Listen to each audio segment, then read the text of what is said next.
Bonsoir à tous, bienvenue ce soir dans Geneva Show. Nous aurons le grand plaisir d'ici un instant d'accueillir un homme politique tunisien très important, Monsef Marzouki, a lutté pendant tout le régime Ben Ali pour les droits de l'homme. C'est un médecin de formation, très actif dans son métier, très actif dans la défense des militants, la défense des droits de l'homme. Il est de passage chez nous à Genève. Il va nous dire pourquoi Monsef Marzouki est quelqu'un qui s'est toujours battu pour les droits de l'homme. C'est également un candidat à la prochaine élection présidentielle tunisienne qui devrait se dérouler dans le courant de l'année. On ne sait pas encore exactement quand. On aura le grand plaisir de le recevoir en ouverture d'émission. Puis deuxième invité, c'est un visage que vous connaissez très bien, y compris sur les Monts Bleus, puisque pendant une année et demie, il a animé avec moi le Grand Oral. Mon confrère, Fatih Derder, journaliste, eh bien, il a fait le grand saut, il s'est lancé en politique, comme vous le savez. Il s'est inscrit au Parti libéral du canton de Vaud. Et du Parti libéral, eh bien, il va essayer de conquérir une place au Conseil national aux élections du 23 octobre prochain. Peut-être même une place au Conseil des États. Alors, on va voir comment se perd cette transition du journalisme à la politique. Enfin, on va recevoir Guillaume Mandicourt. Guillaume Mandicourt, c'est l'association Dialoguer, dont nous vous parlons souvent, défense des homosexuels. Guillaume Mandicourt qui va nous parler d'une expo sur les déportés les moins connus, et pourtant c'était terrible ce qui s'est passé pour eux de la Seconde Guerre mondiale. C'était le fameux triangle rose des homosexuels dans les camps. Une exposition leur est consacrée, ce sera à Dialoguer, à la rue de la Navigation, à partir d'après-demain, samedi. Bonsoir à tous et bienvenue.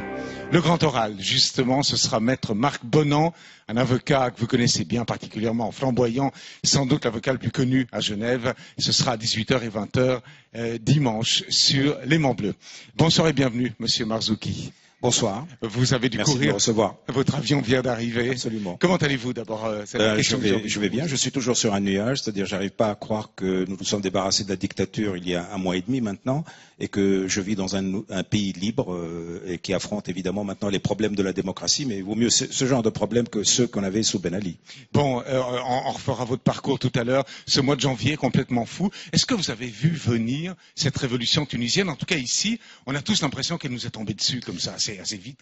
Moi, j'ai écrit un livre qui était interdit en Tunisie, qui vient juste d'être republié, qui s'appelle Dictateur en sursis, où je disais que effectivement tous les dictateurs arabes allaient tomber les uns après les autres. Mais j'étais un peu dans la position du volcanologue qui sait que ce volcan présente un certain nombre de signes et que ça va exploser, mais qui est absolument incapable de dire quand. Donc il y avait tous les signes que le volcan allait exploser. Ce sont des signes sur lesquels d'ailleurs les Occidentaux sont restés complètement aveugles, alors qu'ils étaient évidents pour certains d'entre nous, comme en tout cas pour moi. Et puis voilà, ça a explosé. Mais pour dire honnêtement, j'aurais été absolument incapable de dire si ça allait exploser dans 1 mois, dans 1 an, dans 2 ans. Je dis encore une fois, sauf la certitude que ça allait exploser. Ça pouvait pas tenir. C'était un système tellement immonde, tellement inacceptable, tellement dysfonctionnel que ça ne pouvait que finir comme ça. Et lorsque la Tunisie, juste après Noël, qui est au fond le premier pays qui donne l'exemple de ces révolutions, maintenant en Afrique du Nord et même dans le monde arabe en général, lorsque la Tunisie fait sa révolution, vous êtes en plein dedans, vous vous doutez que d'autres pays, l'Égypte, la Libye, pourquoi pas le Maroc, Bahreïn, suivront? Oui, j'étais absolument sûr. C'est pour ça que j'avais écrit dictateur en sursis avec un pluriel, avec un S majuscule. Parce que tout simplement, c'est le même système. Le système politique arabe est basé sur 4 constantes. Le pouvoir d'un seul homme, le droit à la prédation de sa famille, le règne des services secrets, et puis ensuite le simulacre de la démocratie. C'est ça les 4 systèmes, donnant des dysfonctionnements socio-économiques majeurs et qui ont ruiné nos pays, et que par conséquent les peuples, ils avaient le droit soit de continuer à se suicider lentement, soit de se révolter. Ils ont fait le choix de se révolter, et ça va être partout pareil. Maintenant, la chaîne en réaction est partie. Moi j'ai dit toujours le XVIIIe siècle a été le siècle de la Révolution française et américaine, le XXe celui de la Révolution russe et de la Révolution chinoise, le XXIe est le siècle de la Révolution arabe, il faut bien le savoir. Alors, bon, vous avez, en effet, avant les autres, notamment dans ce fameux livre, vous avez vu venir ce que d'aucuns en Europe, non seulement, et vous l'avez dit vous-même, ne voyaient pas, mais ne voulaient peut-être pas voir en France. Ben Ali avait beaucoup de soutien, je pense à des gens comme Delanoë, des gens comme ça, qui ont une origine, une équation tunisienne. On s'est caché, on s'est voilé les yeux. Oui, et c'était important pour eux de se rassurer sur le fait que... Et ils étaient aussi dans un fantasme, dans une crainte obsessionnelle, c'est ou la dictature, les Arabes, c'est ou les dictatures ou l'intégrisme. Ils ne pouvaient pas imaginer par culturalisme, pour ne pas dire par racisme, que les Arabes étaient capables de réaliser des révolutions démocratiques. Et c'est une gifle, ces révolutions, c'est une gifle à tous les racistes et à tous les culturalistes. Les Arabes ont les mêmes besoins de dignité, de liberté que les Suisses, que les Français, etc.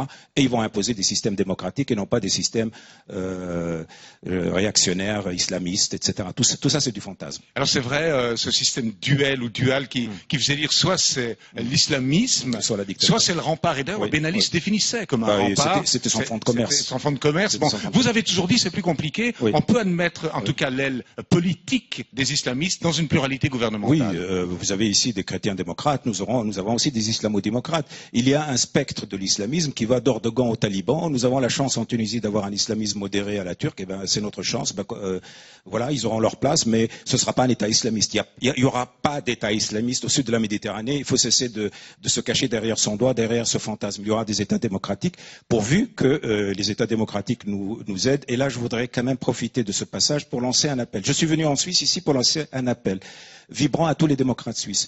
Nous, les démocrates tunisiens, nous n'avons aucun moyen technique pour trouver l'argent qui nous a été volé. Nous n'avons pas de connaissances, nous n'avons pas de moyens juridiques.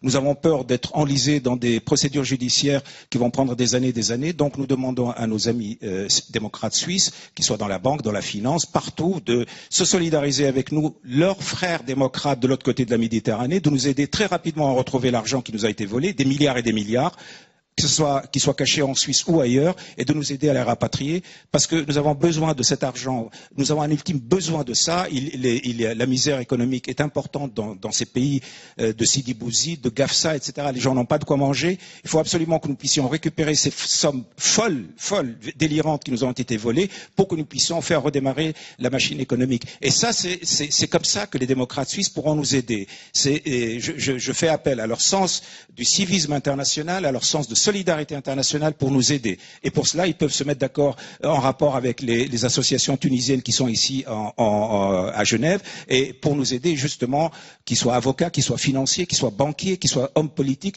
Ce sera le grand honneur de la Suisse de nous aider à récupérer tout cet argent volé. Alors, cette fameuse prédation du clan Ben Ali sur, vous dites vous-même, des milliards de francs suisses, hein, je parle en équivalent de francs suisses. Bon, vous arrivez à peu près, peu ou prou, je dirais, à la chiffrer. Écoutez, on a le vertige.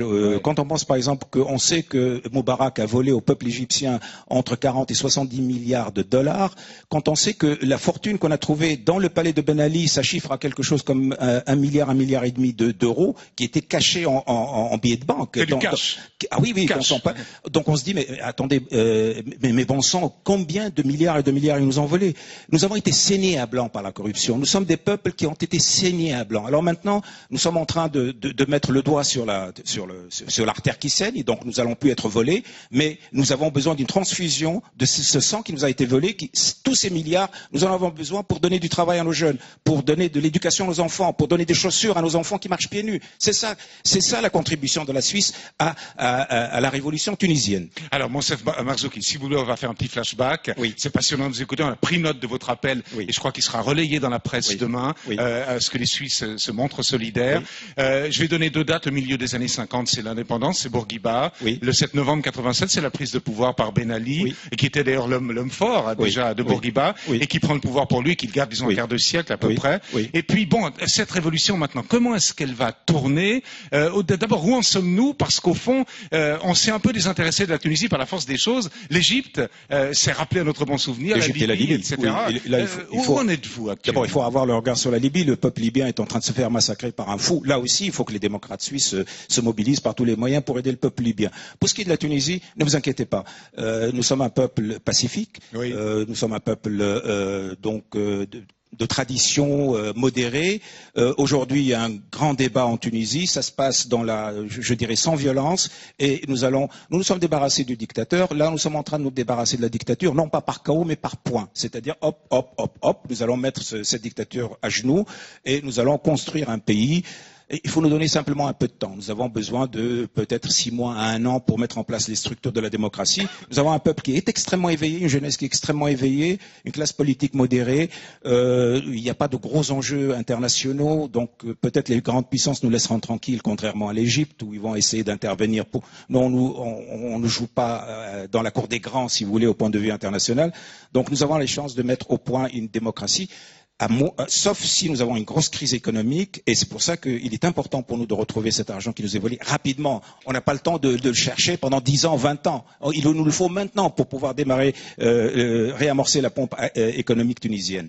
Monsef Marzouki, le parti de Ben Ali n'a toujours pas, à ma connaissance, été officiellement dissous. Au fond, il y a encore des hommes de Ben Ali actuellement dans la pluralité gouvernementale actuelle, qui est un système de transition. Mais bien sûr, Ben Ali, c'était une pieuvre, c'était un système, c'est comme la mafia. Donc il ne suffit pas de mettre le capot de la mafia en prison en Italie pour que la mafia disparaisse. La mafia, elle est là. C'est pour ça que le peuple s'est organisé pour se défendre contre les sbires de Ben Ali. Après son départ, terrorisés, abandonnés par leur chef, ils ont tiré sur la population. Et là, on est en train, si vous voulez, par un certain nombre de mesures à la fois coercitives et non coercitives, d'essayer de dissoudre un peu cette mafia. Moi, je fais partie des gens qui disent, à part quelques grands criminels qu'il faut vraiment mettre devant les tribunaux, il faut préférer une solution à la sud-africaine, c'est-à-dire des tribunaux réconciliation et vérité et réconciliation. Ouais. Je travaille beaucoup pour ça, parce que nous n'avons pas le temps de faire des procès politiques ad vitam aeternam, et pour que la Tunisie retrouve très rapidement la paix civile. Donc, à l'exception d'une minorité vraiment de gens qui ont commis de très graves crimes qu'il faut qu'ils passent devant les tribunaux, il faut savoir passer l'éponge. Alors, Monsef Marzouki, je reviens dans le flashback, on a commencé très chaudement sur l'actualité. Oui. Il nous reste 2-3 minutes. 87, c'est l'arrivée de Ben Ali. D'ailleurs, au début, les gens mettaient beaucoup d'espoir, plaçaient pas mal d'espoir. Il a très vite déçu. Oui. Et au fond, vous-même, vous êtes médecin à ce moment-là, d'ailleurs très actif dans votre domaine, vous enseignez la médecine, je crois, à Sousse encore. Et au fond, à partir de quel moment vous vous rendez compte que ce régime-là est un régime de nature dictatoriale? Ben écoutez, très rapidement, parce qu'il a commencé d'abord à mettre des bâtons dans les roues de la presse, si vous voulez, là j'étais président de la Ligue des droits de l'homme à l'époque, on a commencé à voir de plus en plus d'actes de torture contre les islamistes. Alors on a crié, nous étions des laïcs et des démocrates, et ils croyaient que justement parce que nous étions des laïcs et des démocrates, qu'on allait laisser torturer des islamistes. On a dit, oh là là, arrêtez, ça n'a rien à voir. Il y a les convictions politiques, c'est une chose, et l'interdiction absolue de la torture, c'est une chose. Et donc, à partir du moment où il y a eu la presse, la torture et les choses de corruption, j'ai dit, c'est une dictature. Alors, il y a un endroit, et j'ai lu dans pas mal de vos écrits, Monsef Marzouki, que vous connaissez bien de l'intérieur, qui est sinistre, c'est le ministère de l'Intérieur. C'est d'ailleurs sur le cours Bourguiba, enfin, qui était le cours du 7 novembre, chose qui a été rebaptisé maintenant. Un bâtiment assez austère, comme ça, ministériel. Et vous, stalinien. Oui. Et au fond, vous dites vous-même, dans ce bâtiment, on a torturé des milliers de gens. Mais bien sûr, c'est pour ça que un jour je mettrai dans mon programme politique la disparition, tout simplement, c'est la Bastille tunisienne. Et moi je suis pour que la disparition de cette Bastille. On va pulvériser ce bâtiment. Ah oui. Moi je suis pour qu'il y ait une stèle pour tous les torturés, tous les militants qui ont été torturés dans ce lieu, et que ça s'appelle le square de la Libération. Comment vous voyez l'avenir? Vous êtes candidat au présidentiel. Si elles ont lieu. J'ai oublié de donner le nom de votre parti, le Conseil pour la République. J'ai formé pendant l'ère Ben Ali. Il n'y aurait pas de présidentiel, vous pensez, qui pourrait s'arranger pour qu'il n'y en ait pas? Pour le moment, ce que nous voulons essentiellement qu'il y ait, si vous voulez, une constituante. Parce que c'est ça, après les révolutions, il faut une constituante, il faut donc une nouvelle constitution. Et puis après, le peuple, la constituante décidera est-ce qu'on va vers un système parlementaire, un système présidentiel, etc. C'est à ce moment-là qu'on verra, que je verrai si effectivement il y a lieu de se présenter. Mais pour le moment, la chose la plus importante, c'est le réamorçage, l'économie. Et là, j'appelle les Suisses non seulement à nous aider à retrouver l'argent, mais aussi à aller en Tunisie. Nous avons besoin de touristes. Il y a 150 000 personnes qui vivent de ça. Donc, s'il vous plaît, si vous voulez aider la révolution tunisienne, allez en Tunisie. Vous serez accueillis à bras ouverts, c'est un beau pays, c'est un pays magnifique, vous serez absolument heureux et vous nous aiderez effectivement à réamorcer la pompe. Et puis ensuite, il y a la stabilité, et puis ensuite, effectivement, la mise en place des structures de la démocratie. Alors vous le disiez vous-même, et comme journaliste, j'ai été très souvent frappé, je l'ai plusieurs fois dans votre pays, magnifique d'ailleurs. Le journal La Presse, évidemment, c'est un journal dont il suffit de le lire, 3 lignes, pour voir qu'il était totalement aux ordres. La liberté de la presse, est-ce qu'elle est déjà de retour? Est-ce qu'il faudra du temps pour qu'elle soit de retour? Il faut du temps. C'est-à-dire qu'il y a de plus en plus de radios libres, de journaux journaux libres, etc. Mais moi, par exemple, je suis interdit à la télévision tunisienne. Encore aujourd'hui? Ah oui, oui, je suis absolument passé une seule fois à la télévision tunisienne. C'est extraordinaire. Ah bah oui, c'est extraordinaire, à qui vous le dites. Par contre, j'ai été invité une ou deux fois par des télévisions privées et apparemment, ils ont reçu des ordres pour ne plus m'inviter. Bon, mais on est dans un combat, je vous dis, cette dictature, on l'a pas eu par chaos, mais on va l'avoir par points. Ouais. Donc, et là, ce sont des pauvres gens qui n'ont pas compris un peu l'énormité du mouvement national et arabe et qui continuent encore parce que tout simplement ils ont été habitués à ça et qu'ils essaient de survivre dans la tempête. Mais la tempête va les emmener très loin. Elle va les jeter sur la grève de l'histoire. Bon, ben, on en reste sur cette magnifique image. Absolument. Je vous remercie infiniment. C'est moi et merci de m'avoir reçu et bien bonjour à tous les amis suisses de Genève. Et on va relayer votre appel. Je vous souhaite un très bon séjour en Suisse. Monsef Marzouki, à bientôt. Je vous demande de donner le micro à votre successeur.